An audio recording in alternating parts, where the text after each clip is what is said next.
Funky Side Guitar Music that comes out every Monday through Friday, live at 5 on the EBUP Network, YouTube. Check us out, subscribe, type in Newswire, Roy Blecker. You'll see my nice, smiling, shining face of that.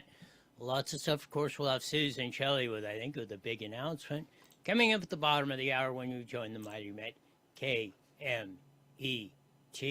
Lots of stuff going on. $1 billion. Gavin Newsom funded Joe Biden's illegal immigration and was ground zero. A new article out on City Journal from Susan Crawford and Chris Rufo. We'll give you a big preview on that in a few seconds, or maybe minutes of that. The California governor's race heats up. Javier Baccaria, the new darling of the Democrats, is going to face his first debate with 5 others on there. We'll preview that whole scene going on with that.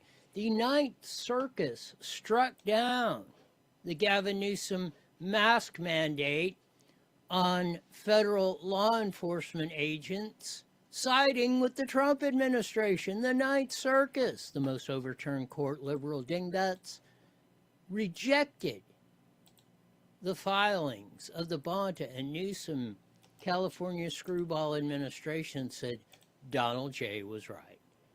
They do not have any jurisdiction over federal agents. A little bit on the Virginia deal of the, we're going to do the gerrymander of all gerrymanders and how that might have worked out. They might have won the vote. Maybe they'll lose it in court. The judge says maybe you weren't so right. But yesterday, out of the blue, Acting Attorney General Todd Blanche and FBI Director Kash Patel announced indictments against the Southern Poverty Law Center for contributing to white supremacist and extremist groups. The Southern Poverty Law Center, that on their pious throne says we are against racism and we fight against those evil white boys and the KKK and all that frickin' noise. American Nazi Party, Aryan Nation, United Clans of America, Unite the Fight. And the list goes on. They say, they're evil organizations, which they are. No doubt about it. Guess what? This is what the allegations, the charges are from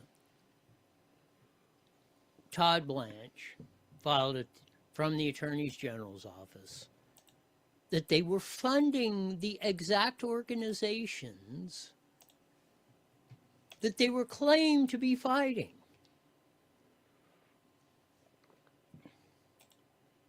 There it is, paid $1 million to the National Alliance affiliate. Aryan Nation, $300,000. Unite the Right members.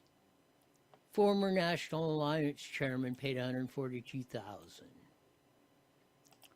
Former KKK members, $73,000. American Front president and felons paid $19,000.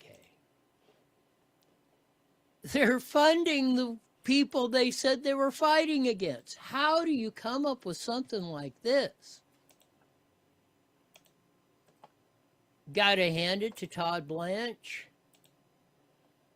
and the crew. Here's just a short snippet from CBS News. Hopefully, here we go. Attorney General Todd Blanche said at a news conference announcing the charges that the SPLC is, quote, a nonprofit entity that purports to fight white supremacy and racial hatred by reporting on extremist groups and conducting research to inform law enforcement groups with the goal of dismantling them. But, quote, the SPLC was not dismantling these groups, it was instead manufacturing the extremism it purports to oppose by paying sources to stoke racial hatred. How do you make this stuff up? You can't. They're funding. We're against white nationalists, the hate groups and stuff. And we're funding them. So we can go out and collect more money and take a cut out of it, probably the biggest cut, and then say, yeah, look at, we're fighting these guys. We're funding them.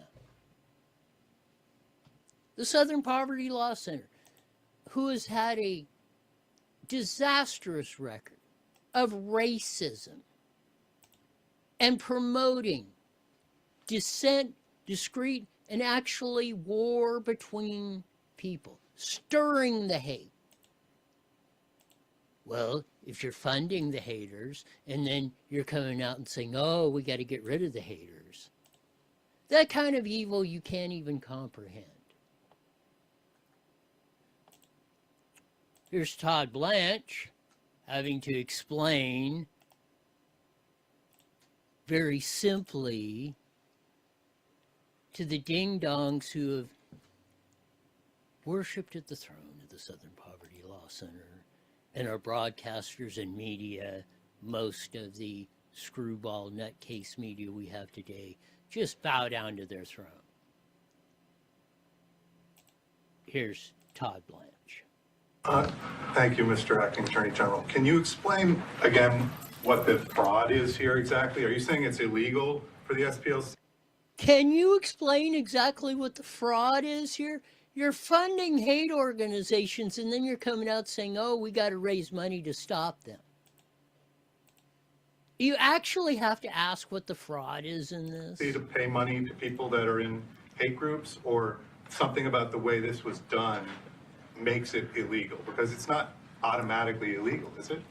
No, that's right. It's a good question. So, and again, I summarized the indictment, and it's now public for everybody to read. But the Southern Poverty Law Center is a 501c3. Okay, they're required to, under the laws associated with a nonprofit, to have certain transparency and honesty in what they're telling donors they're going to spend money on, and what their mission statement is, and what they're raising money doing. And so this is very simple.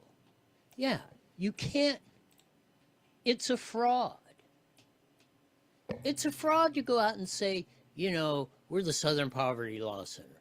We're going to fight these evil groups, the KKKs and all that. And then go out and fund the KKKs so they do violence, and then you can raise more money doing that. You have to explain how that is fraud. I don't know how Todd Blanche kept his composure. And, well, that's a great question. It should be blatantly obvious. Yeah, it particularly isn't if you were just giving money to any organization, as long as it wasn't fraudulent or weren't doing it illegally. If you want to join a group or give money or donate to whatever charity or church, even the Southern Poverty Law Center, the KKK, it's not necessarily illegal. To run a scheme to perpetuate itself to raise more money in a fraudulent manner, to say we're stopping this, the KKK, when you're actually funding it, is a fraud. I don't know how else you... As the indictment points out, there's different ways that they raise money, and in no fundraising efforts that the investigation found did they say, oh, and by the way, we're going to give $1 million to the Ku Klux Klan. So that's fraud. So that's wire fraud. So, and then the bank fraud part of it is you have KYC, you have an obligation to tell your financial institution what the corporation or the entity that you're opening an account for does. And the allegations in the indictment are that these were fictitious companies that were set up, and so there was certain information sworn to by SPLC executives about what the entities were doing that we allege is false. How much more simple does it get? You're funding both sides of it. You're getting factions, people to hate kill each other. And you're collecting money over it. And you're the one funding both ends of the deal. Very simple fraud case, it appears. We'll see how the allegations, the indictments, the charges go. Good job, Todd Blanche and Kash Patel, who I've been very critical of. But when they do good work, we've got to acknowledge that they're doing it. And maybe we should start looking at where some of the problems were. I'm not saying he's not complicit, but it seems like a different Todd Blanche with Pam Bondi out of the way, but we'll see. Hope springs eternal. Let's try to play the glasses half full. Let's not try to be nattering nabombs of negativism all the time. And that we'll get into the rest of that. Susan Shelley, I think, is going to have a big announcement when we come back at the bottom of the hour, and all the rest of the news on Hump Day Wednesday. What another fabulous day in paradise. Yes, it is. We'll get into the how Gavin Newsom subsidized the migrant invasion, the illegal invasion, as I'm going to title it properly. California governor has spent nearly $1 billion on nonprofits that want, among other things, to dismantle the border, abolish ICE, and help illegals living with HIV. This is by Christopher Rufo and Susan Crabtree in the City Journal. Blockbuster of Gulag Gavin Newsom here. Former President Joe Biden's administration oversaw an unprecedented wave of migration, illegal invasion across the southwestern border of the United States. Illegals, migrants, convoyed in caravans in hopes of overwhelming border authorities. Cartels trafficked drugs and people in droves. At some points, American authorities estimated that more than 130,000 were coming in each month. Arrivals came not just from Latin America, but every corner of the earth. At the height of the drama, some border states sought to stop the wave of illegal immigration on their own. Texas dispatched thousands of National Guard soldiers and spun razor wire barriers across the desert. Arizona sent construction cranes to stack hundreds of shipping containers into a makeshift border wall near Yuma. Then Arizona Governor Doug Ducey called a border crisis. Texas Governor called it an invasion. That's what we're dealing with. But what did California do? And Gulag Gavin Newsom? As we read on.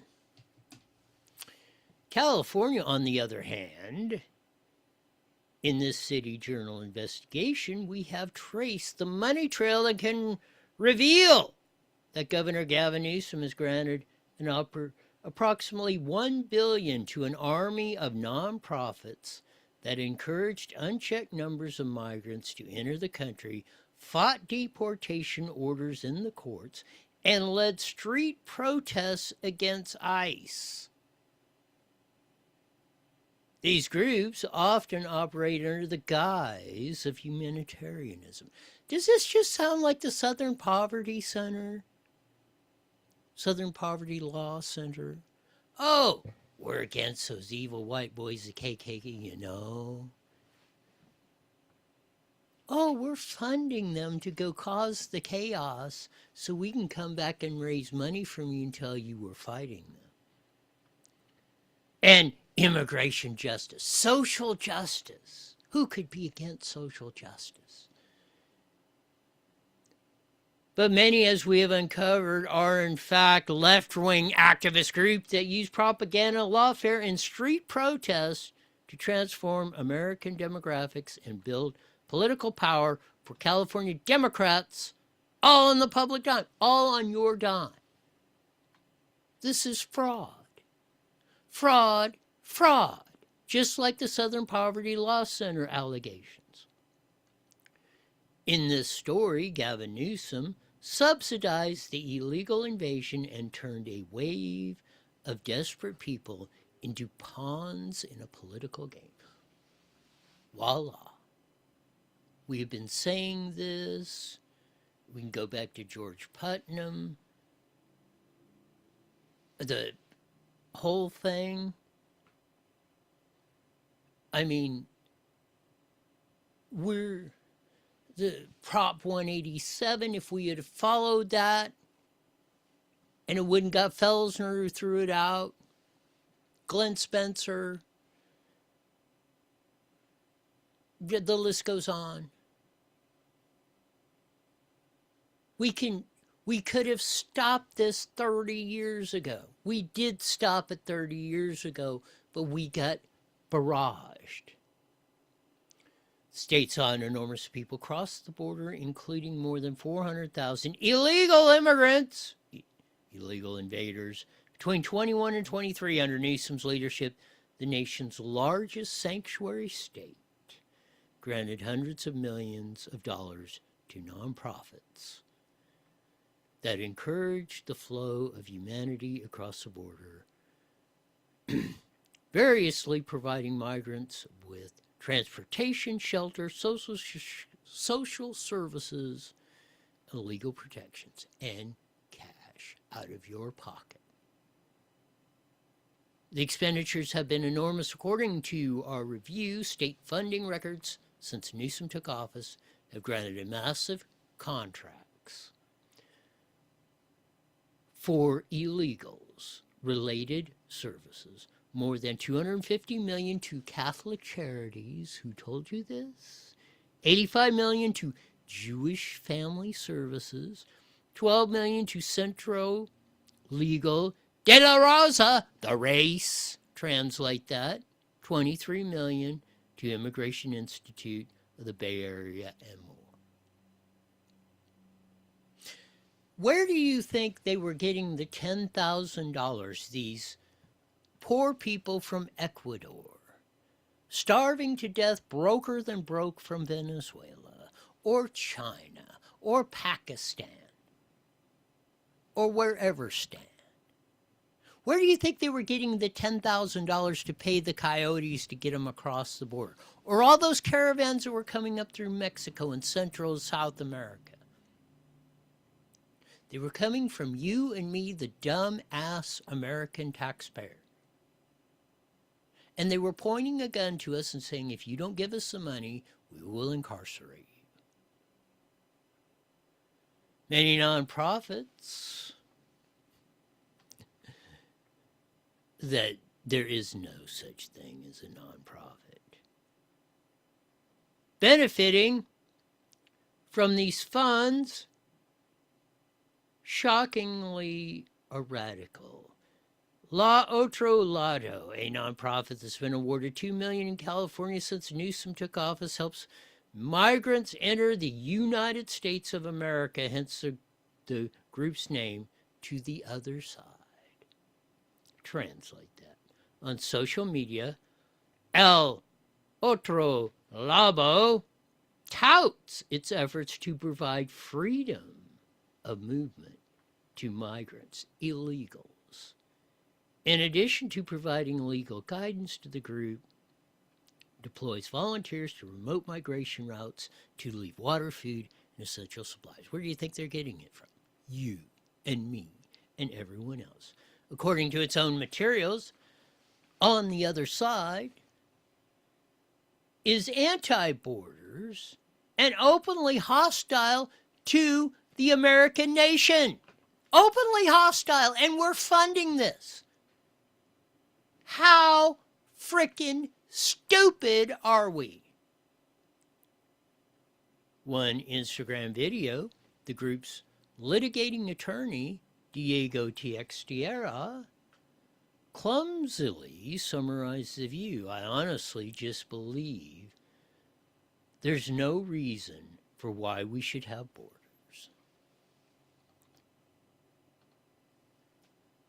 This stuff is absolutely out of freaking control.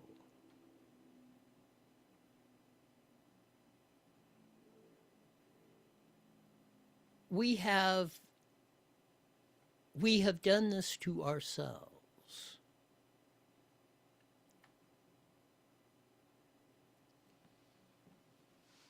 In another video, the group shows off books from the library, such as Undoing Border Imperialism, remind us that the U.S. is S-H-I-T. And we're funding this. We're funding people that say we, the American people, the United States of America, are S-H-I-T. The organization, which didn't respond to the comments, is currently suing the evil Donald J. Trump administration to prohibit government from turning away certain migrants at the border.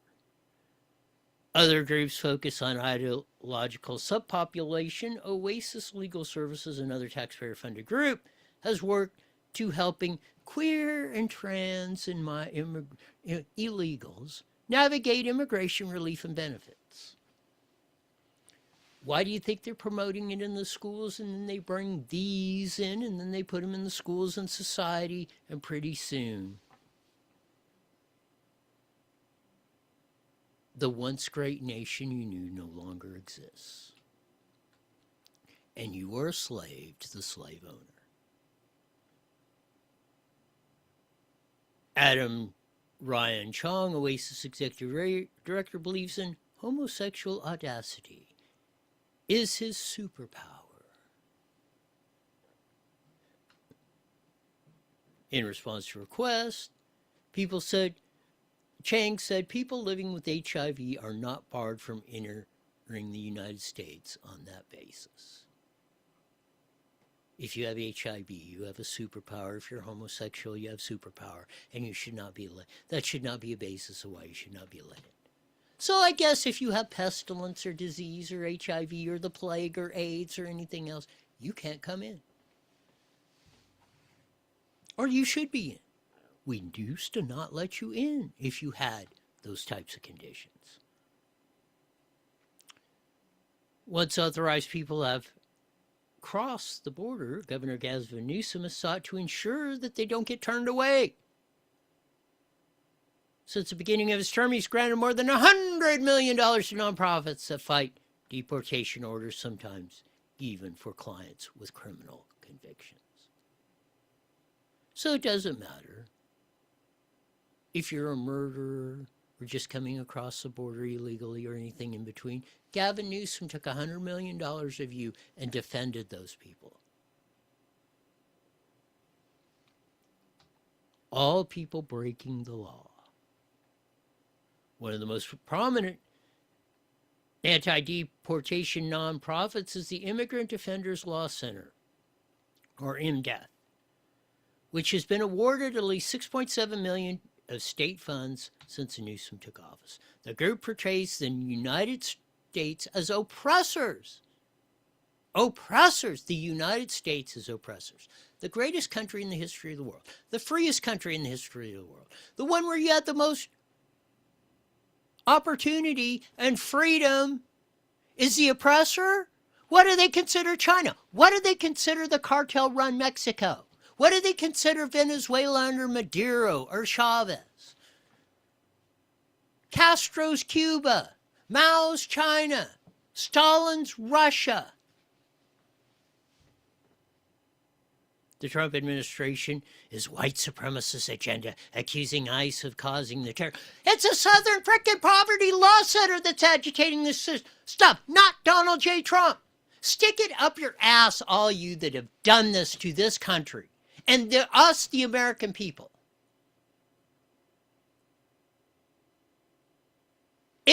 You are criminal, evil people. Threatening us, like down in Riverside, like you did to me and others, over your racist, totalitarian crap.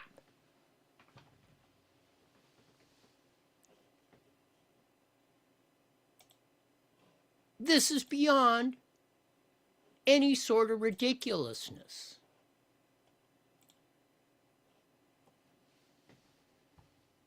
IMDEF, which did not respond,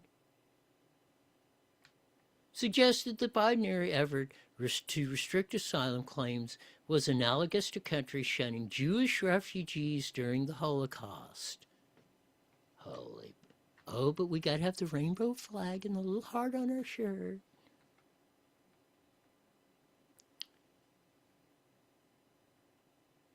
We're paying for this. We paid for the riots. Churla, as Jen Van Laar said, Churla is going to be the next Southern Poverty Law Center.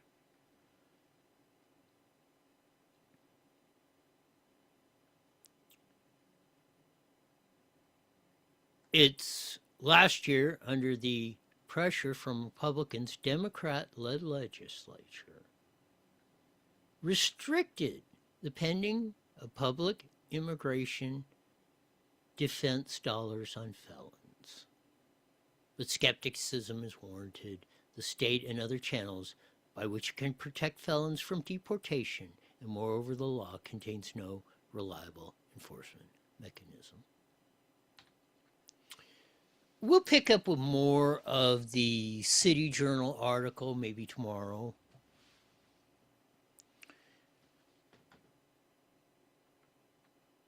But my frustration of that, I think most people have had it.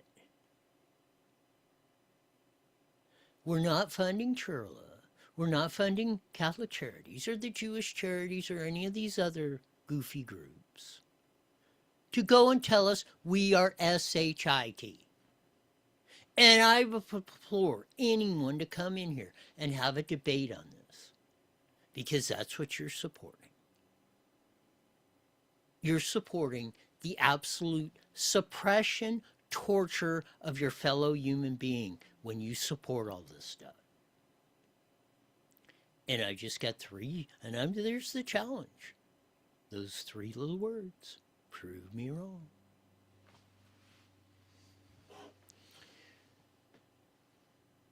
My, oh my, we got lots of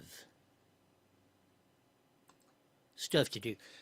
The governor's debate's going to be coming up at 7 o'clock. The first one since Javier Baccaria seems to be the new champion of the Democrats after the spy Swalwell got dumped. Couple major announcements.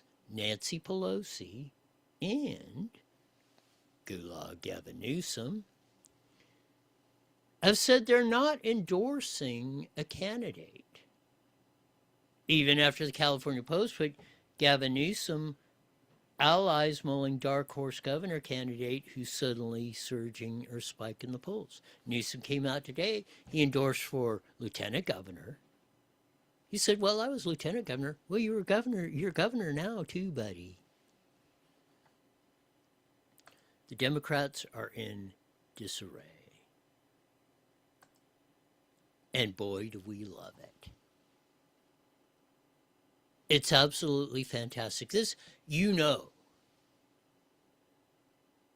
terrible Tom Steyer,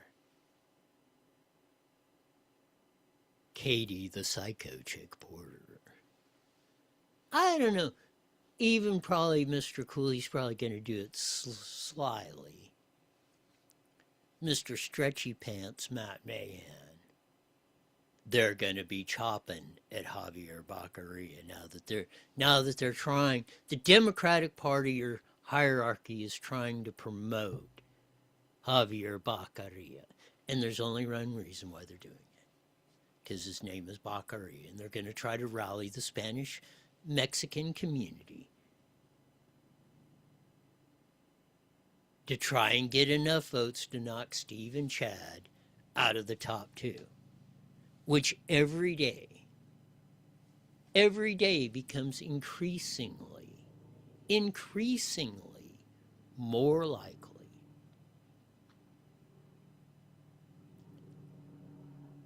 I've watched clips of the other ones, but I haven't really paid attention because first it was too early.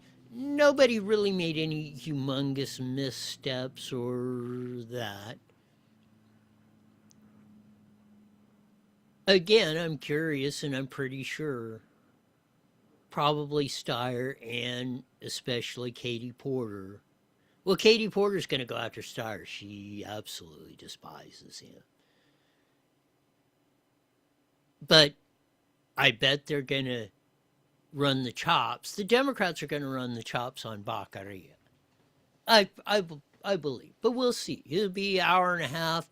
It's on Channel 5 here locally in LA and more stations. You can see it on KTLA, YouTube, and a lot of channels. The Next Star Network is running it on their Inside Politics with Nikki Lorenzo's one. I forget the other gentleman that's going to ask the questions. They're not really... I like the one-on-one interviews, the back and forth, than the everybody on there and you ask 2 questions and you get 1 minute response. I think they're more... Yeah, they work. The reason they do that, here's a little inside secret on the media. The reason they do these with 6 candidates in the only 1 minute or 30 seconds is they're looking for the new soundbite. If you want to learn about the candidates, you want to see the one-on-one interviews, which we used to not get, but I do, to their credit, they usually do post them for those that do want to find them online. So if you want to be an informed voter of this, that is available. But as I call them, they're not a debate, they're news conferences. They're like a press conference, really. And the reason the press does it is for the ratings of that, we got everybody here, or we got the half dozen here of the major candidates of that, yada, yada, yada. And then, like I say, they're hoping to get a soundbite. The soundbite that's going to attract the attention on the 6 o'clock news, or now the social media ding-dongs or whatever of that. But it should be interesting on top of that. The other big story, court story that broke today is California. California, mind you. California's ban on mass immigration against federal law enforcement agents, ICE, Border Patrol, FBI, struck down by a federal appeals court. Not just any federal appeals court. The Ninth Circuit, the most overturned circuit in the past 30 years. Which consists of mostly the West Coast, like Hawaii, Alaska, California, Oregon, Washington, Idaho, Montana, I think, is the Ninth Circuit. They struck down and sided with the Trump administration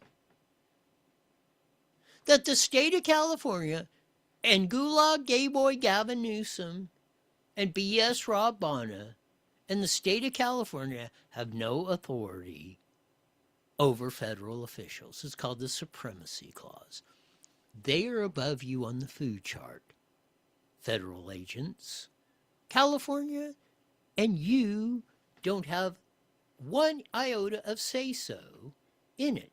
If you got a problem with that, address your congressman, your federal senator. The Trump administration,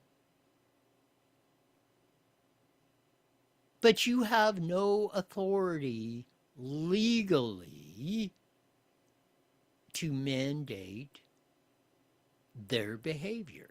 You are not in charge. So that was a big victory for Donald J. Trump and the Trump administration.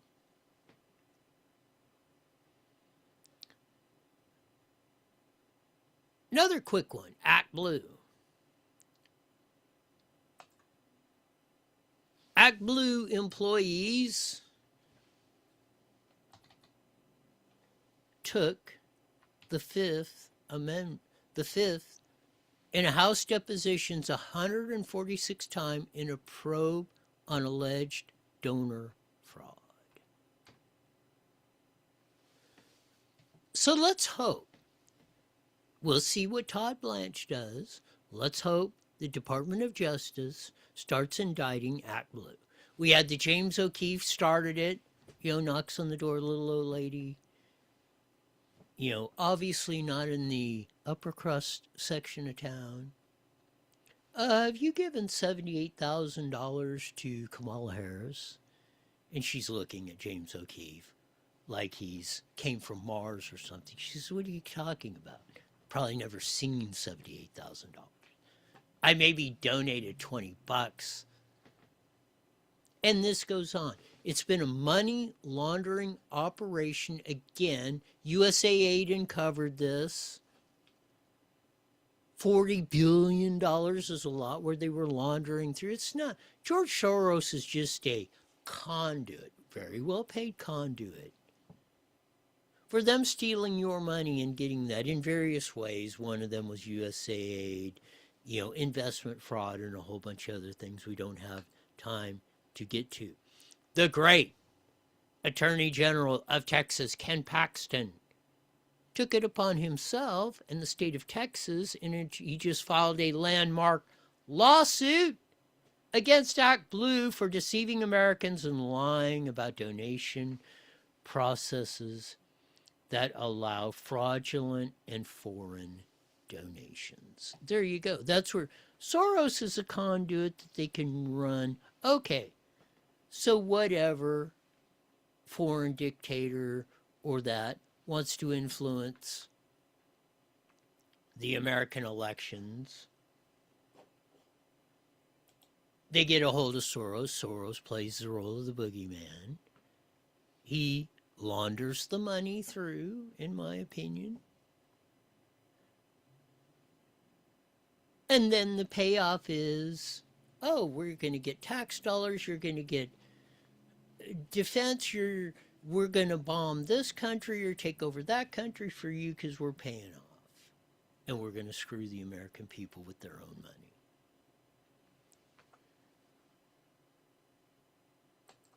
This stuff is absolutely incredible.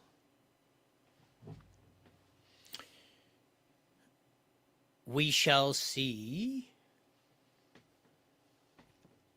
more of the stuff that takes out. Quick deal on the gerrymander of all gerrymanders in Virginia. It did pass. Looks like it got the vote 51 to 49, going from 6-5 Democrat to Republican congressional seats to potentially 10-1.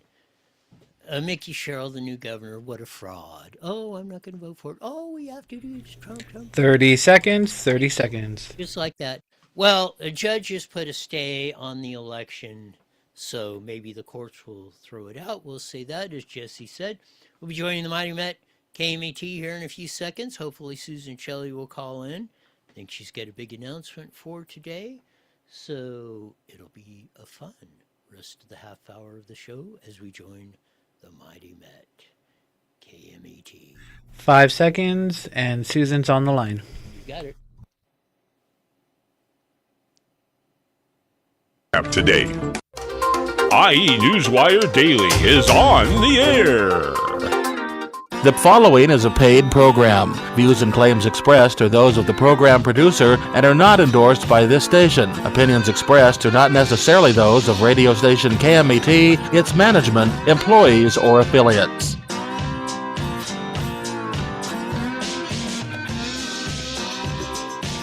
There's that funky slide guitar music. On every Monday through Friday, live at 5:30 on the Mighty Met 1490 AM, broadcasting all over the Inland Empire and the aforementioned AM band. Join our vast video audience in the EUP network, YouTube. Check us out, subscribe, type in Newswire, Roy Bleckard. You can see the first half hour of the show and get our archives. Criticize, comment, do all that good stuff. Have some fun with it, as we did. Lead story of the day: Todd Blanche, Kash Patel, 11 ton of indictments on the Southern Poverty Law Center, financing the KKK while saying, collecting donations, say we were fighting it, while they were funding these same organizations. And some people said, well, how is that fraud? That's maybe even more concerning than what happened on that Big City Journal article by Chris Rufo and Susan Crabtree, exposing Gavin Newsom using $1 billion of our California taxpayer dollars to fund the illegal invasion of the Joe Biden administration. That was an absolute bombshell of that. Debate coming up in the California governor's race. That'll be interesting. First one since the Spy Swalwell did that. Will the other Democrats gang up on the new darling Javier Baccaria? That'll be something we'll report on tomorrow. But as we usually do on a Wednesday, we have the famed editorial writer, columnist for the Press Enterprise, San Bernardino's Sun, Illinois Daily Bulletin, Redlands Daily Facts. More important to me, Vice President of Howard Jarvis Taxpayers Association, Susan Shelley. Welcome to IE Newswire with Roy. Thank you, Roy. Great to be with you. I'm sure it is, because I think you have a big announcement to make as far as your big drive to save Prop 13. Tell everybody what you got noticed from Shirley Weber, our Secretary of State. We are so excited. Yesterday, Shirley Weber's office announced that we have submitted enough valid signatures, more than enough, to make it on the November 2026 ballot. So we're very excited about that. We did it, and thank you to everyone who helped collect signatures, who spread the word, who donated, who signed. Thank you. We did it. The Save Prop 13 Act will be on the November ballot. And a lot of things have, part of it is, and a big part of it is, yeah, this is on. We're, hopefully we can stave off the attacks that have been on Prop 13. Tom Steyer, who's running for governor, has said one of his number one goals is to destroy Prop 13 if he gets to be governor, and the things that we got.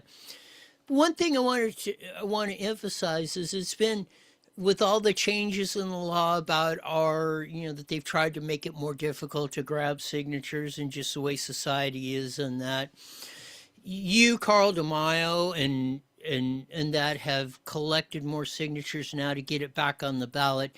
Give us a little preview of how you're doing it, with the way you're getting the signatures in, and how that all's working, that you actually, the nuts and bolts of how this thing actually got on the ballot. Well, it was very difficult. We started out with a volunteer effort. We printed the petition. First thing we did was we created a one-page petition so that it could be printed at home. So that was a big challenge for the lawyers. That was a big challenge for me to design it, to make it fit, and to meet all of the requirements of the font size, the margin size. It's all very carefully regulated. So we did it. We created a one-page petition. We created a website so people could download it and print it at home. That was very successful. People started sending them in almost immediately when we posted that. And then it was getting volunteers who wanted to tell their friends and their relatives over the holidays to sign the petition. It worked well. We printed the one-page petition in our newsletter, Taxing Times, and we mailed that to our full membership. And that helped a lot. We did that twice to make sure that everybody could get the petition. And in addition to that, there was a big boost of support from the business community, from the California Business Roundtable and other groups that are also very concerned about these tax increases. And they put in enough money to do paid signature collection, and that's what brought it home. So it looks like we now are back, hopefully we're back in business with a formula that works, because they were pretty much, here for the past few years, they have made it extremely difficult for us, the citizens, to get these referendums on the ballot, and that was the goal. Now it seems like with the hard work from you and the business community and all our, worked out a strategy where hopefully moving forward, especially in California, we can get back to using the referendum process to start dismantling a bunch of these evil deeds that the politicians have been sprung on us. What say you, Susan? Well, that would be ideal. The Howard Jarvis Taxpayers Association, if we had 1 million members, which we don't, but if we did, we could do this ourselves in 2 weeks.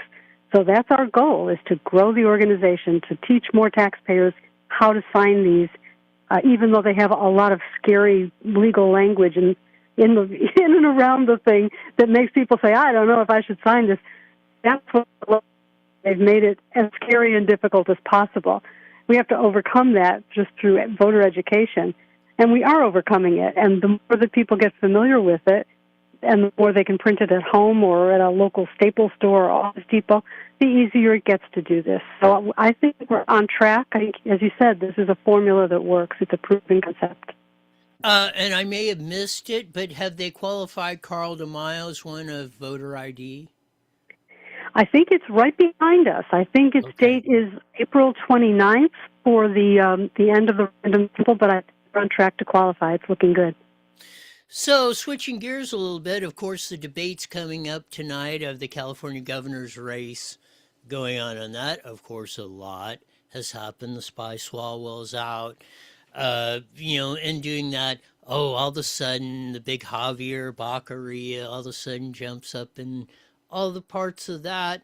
My contention is I'm very interested because I think especially Porter Steyer and maybe Mahan a little bit, with this big bump in Baccaria, I think they're going to go after him, and I hope they do. I hope, because this is going to, for the top two strategy to work, we need the Democrats to keep cannibalizing themselves like they've been doing a great job of. But what say you, Susan?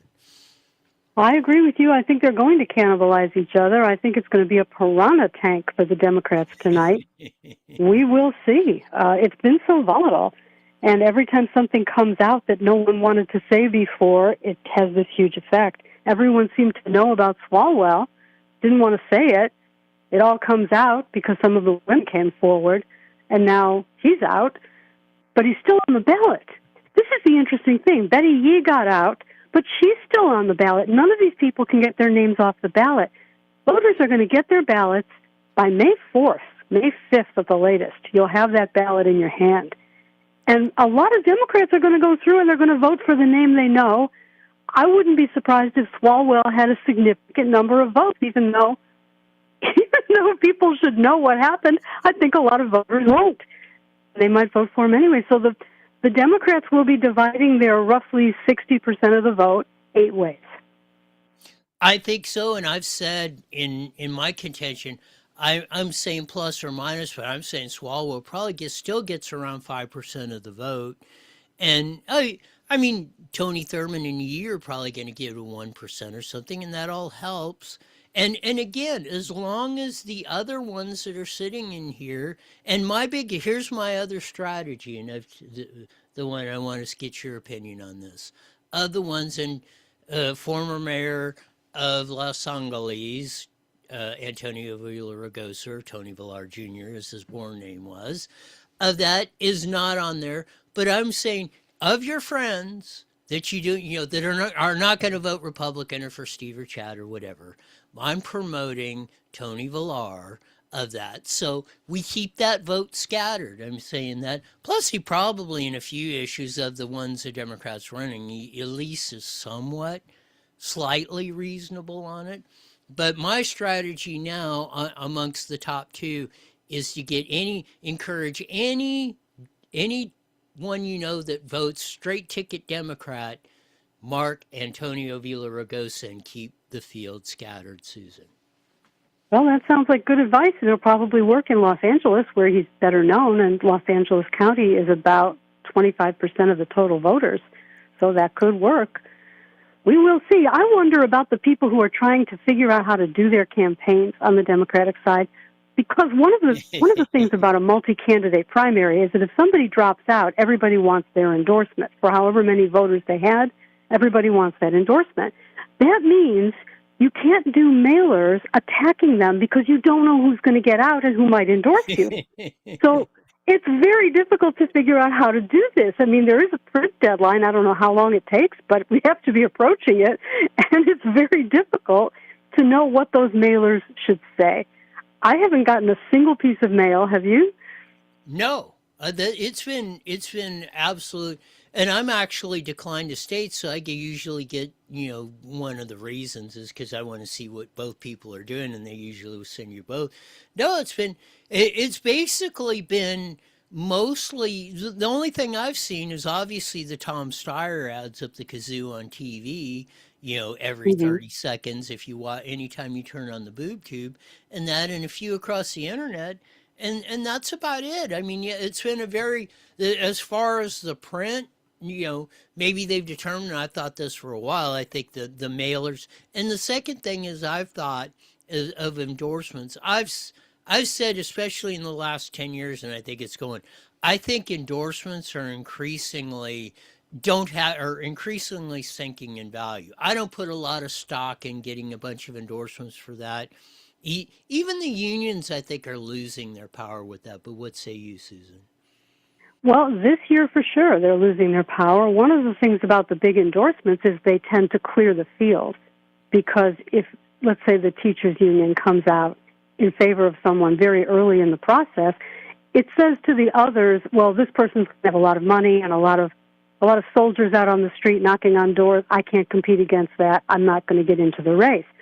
At this point, the way they're pulling their endorsements from Swalwell and trying to figure out who to give them to, and then maybe they'll have to pull them again, I don't think it's effective at all. And even though it might come with some money in the primary, what do you spend it on? How do you do the mail when you don't even know for sure who's in and who's out? Switching gears again, getting into your columns of the week, why the legislature wants to kill greenwashing lawsuits, Susan Shelley. There's a $6 billion industry in California in pieces of paper certifying carbon reductions. It's the most ridiculous, absurd, corrupt nonsense. $6 billion a year. Companies that are trying to say they're carbon neutral, so they go and they buy carbon credits, and then they can offset their emissions, and they can claim in their advertising they're carbon neutral. Seems that there have been some consumers who have sued over this. Delta faced a lawsuit, and some other companies too, over claiming to be carbon neutral because they bought these credits. So the question was raised, well, how legitimate are these carbon credits? How are they generated, and how are they verified, and what are they really representing? And that's a comical Three Stooges sketch by itself. But what's happening is the California legislature doesn't want these lawsuits. They want to protect this phony baloney industry that generates $6 billion in actual money right out of the air. And they have introduced a law, AB 1911, that essentially gives these companies a kind of a safe harbor. If they buy the carbon credits from the favored carbon credit vendors who are certified by the state of California as legit, right? What does that cost? If they do that, they won't get sued, or they have a presumption that they're innocent, and it makes it harder to sue them. So I think it's just a giant scam, and if people would wise up and stop paying attention to claims of carbon neutrality, if they realized what a scam it was, it would all go away and we'd save a lot of money.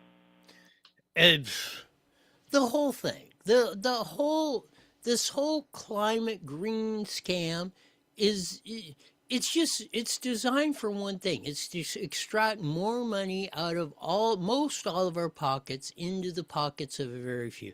If the whole Al Gore experience after he became, after he was vice president, and he should be the poster child of actually what this whole thing is all about, Susan.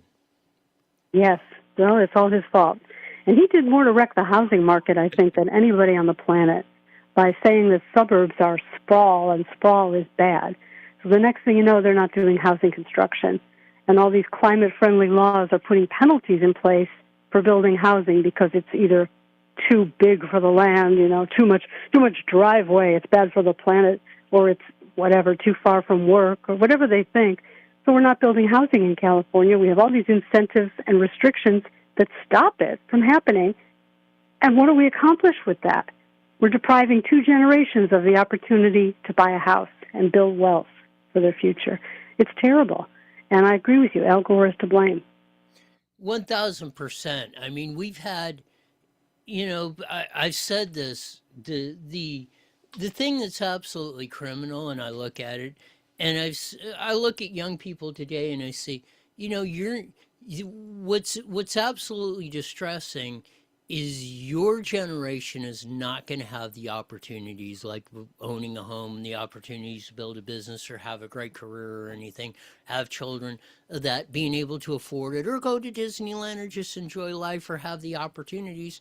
You're not going to have it because of crap like this that they're pulling. I mean, if we don't stop it, we will all look like Venezuela eventually. At least that's You the way know, I see it.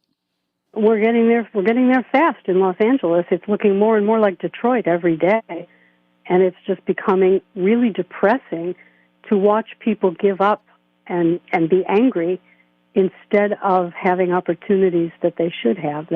Because this climate stuff doesn't accomplish anything. Even if you accept, which I don't, but even if you accept that it's happening, it's catastrophic, and it's all our fault, none of these policies affect the climate.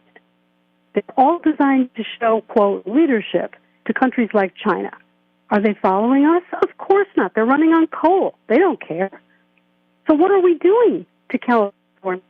Just wrecking their lives for the vanity of politicians. And it's unacceptable. And I hope that the government starts to reverse these policies. Switching gears again, you're mentioning LA, your other column. Mayor Bass bets big on NGOs while streetlights go dark. Susan Shelley. This caught my attention because the mayor did her budget announcement on Monday, and she sent out a press release from her office that described how wonderful she is and all the wonderful things she's going to do with our money. And in the middle of it, she announced that she's sustaining the funding for these acronym programs, CIRCLE and UNCR and GRYD. And she was so pleased to be doing that. So what in the world are those, and why are they being funded ahead of the fire department and ahead of streetlights, both of which she's pitching tax increases? And she has assumed that those tax increases will pass in her budget. So why are we raising taxes for the fire department and streetlights while we're putting money into CIRCLE, UMCR, and GRYD? What are those? So I dug into it, and here's what it is. Millions of dollars of tax money to NGOs to do unarmed crisis response and to do crime prevention. It's another one of these homeless industrial complex style deals where your tax dollars go to NGOs and they supposedly solve the problem. And of course, the problem is not solved. So I just thought that did a little sunshine, and that's what I did in the column. The whole thing that's going on with this stuff, I mean, we just keep getting buried, and their solution is they allow the whole streetlight thing.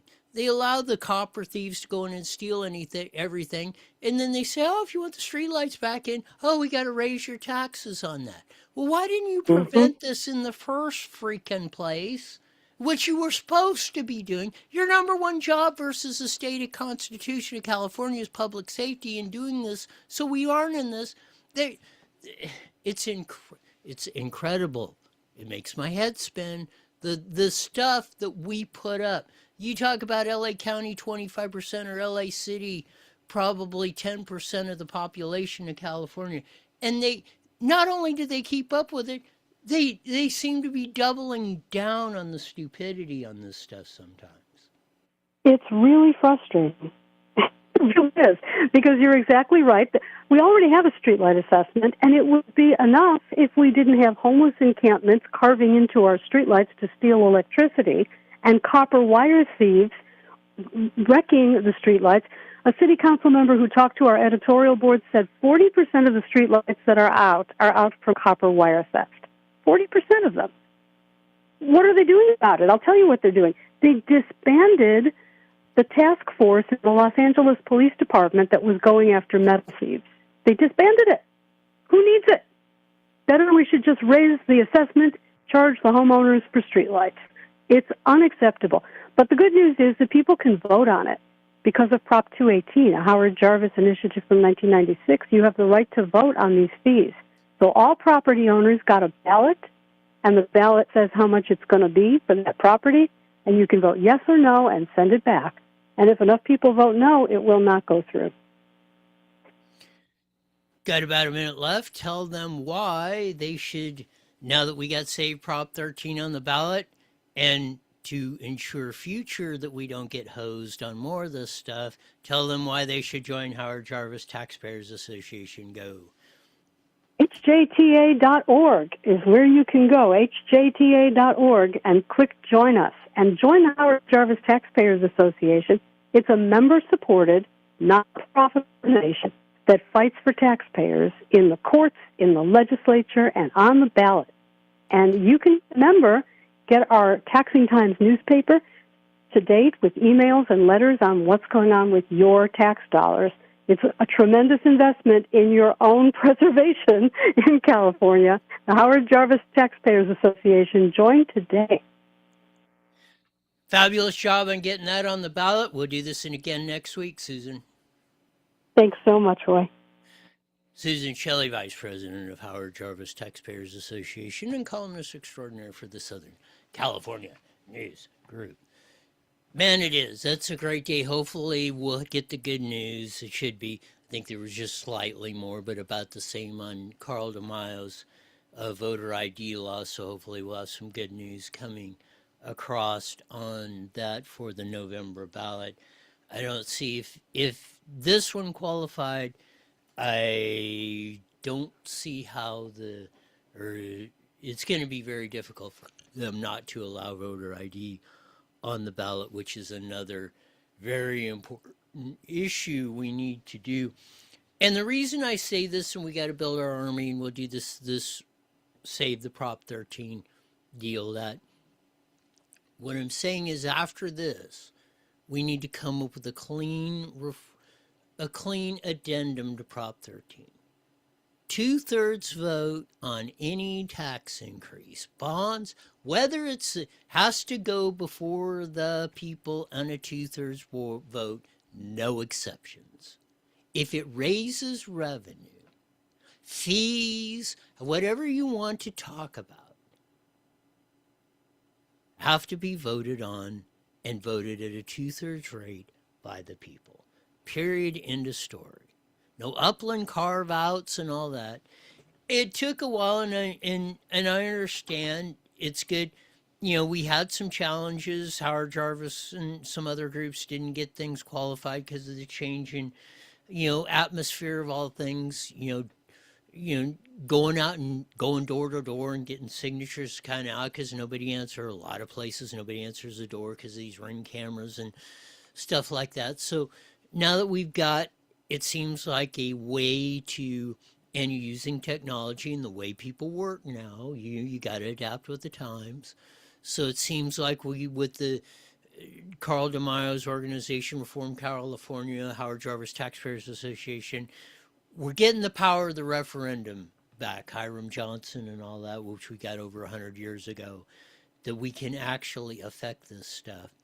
So first things first, coming in, we got the June elections coming in, then November, we'll have these two these are going to be hot ballot issues going in. And the thing of it is, it's going to turn out, especially if we get top 2 in June, we'll see how that works out in about 6 weeks.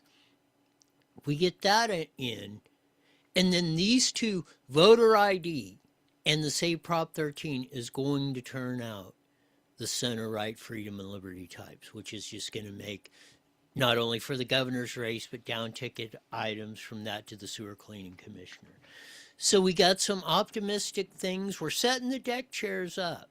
And, congrats to, hopefully to Carl's organization, to Susan Shelley, John Copal, and all the folks at Howard Jarvis and all the business people and everybody that went out and signed the petitions and got them out and got them back in to get this thing qualified. You guys did the yeoman's work.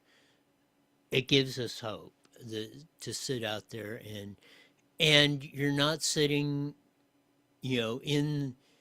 on the sidelines or saying, giving up or not doing it. It shows that there still is a fighting spirit left, which, again, makes you want to open your eyes in the morning and get up and get after it. Or it should. And hopefully it incentivizes more and gives them a more positive attitude to get involved in their community, which will ultimately make you a better life versus staring at this stupid thing all freaking day, turning your brains into mush. Or and then them stealing your money and then giving it to other people that are gonna, and then they call us S. It's exactly what they did. These organizations, Newsom's funding that's brought in the illegal or invaders, called the United States of America SHIT. $1 billion worth, not chump change. So hopefully we'll build the old army coalition of just plain old regular folks.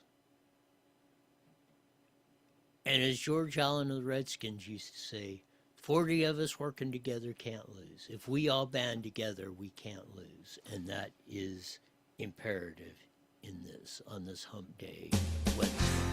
That'll do it for today. Mandatory, you're back here in 23 hours. Why? You're the best darn show in the whole wide world.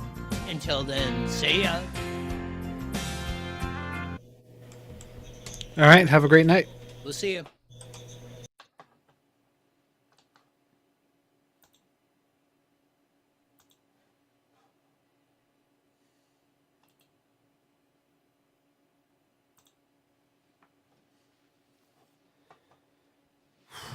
Turn off the heat generator.